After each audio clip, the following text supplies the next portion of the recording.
Hello there, thank you for joining me on the program. I'm Akao Kafo. It's almost a year since the All Progressive Congress reversed the trend in Nigeria by claiming not just the government at the center, but also the government in most states of the country. In the interview segment, we shall be talking about how the party has changed the governance system in Nigeria. But ahead, the National Economic Council has been explaining the rationale behind the removal of the fuel subsidy. Take a listen. Labour leaders leading protest march in Abuja to register their displeasure over the hike in the price of petrol.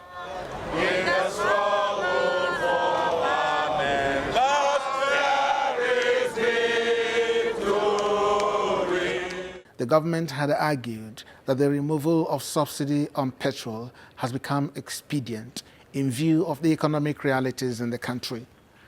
At this month's National Economic Council meeting, members discussed fuel supply management and the implication of fuel subsidy. Prevalent hoarding, smuggling, and diversion of products have reduced volumes made available for citizens and end users.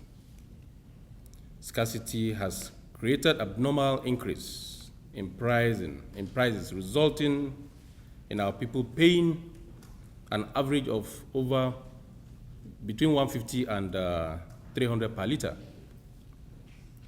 There is no provision for subsidy in 2016 appropriation, as current estimated subsidy claim per month is 16.4 billion naira.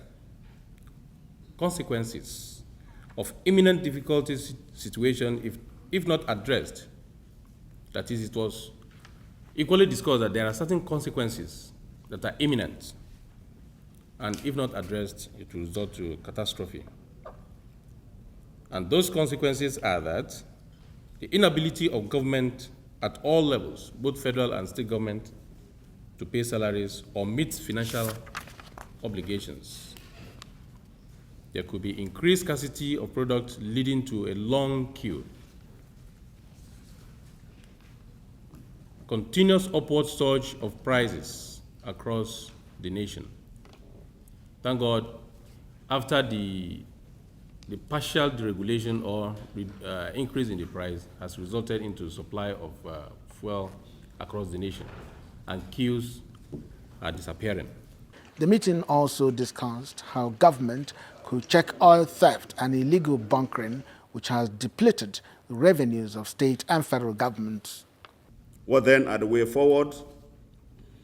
We are thinking of increasing refining capacity of domestic refineries through co-location of smaller, cost-effective refineries within a time frame of 12 to 24 months. So focus on restoring upstream production by positively engaging host communities to put the current militancy to an end.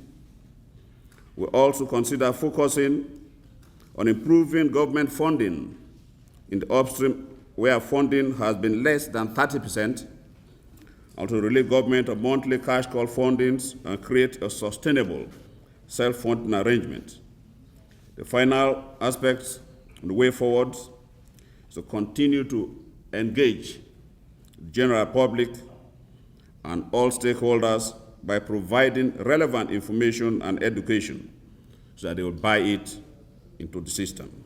The Council approved a fiscal sustainability plan, which is aimed at helping states to navigate the current economic conditions. The Honorable Minister for Finance made presentation of policy drafts on fiscal sustainability.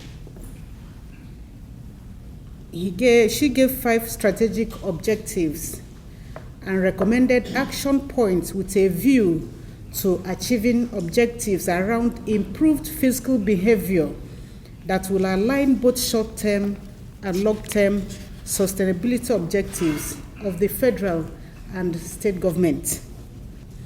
And they are accountability and transparency, increase in public revenue,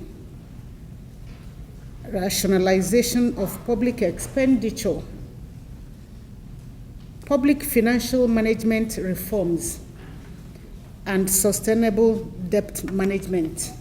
Following the massive drop in oil revenue accrued to the Federation account as a result of the decline in global crude oil prices, monthly allocations to the states have been dwindling. According to the Ministry of Finance, no fewer than 27 of the states have been facing an ordeal paying their workers and contractors despite a bailout early last year from the federal government.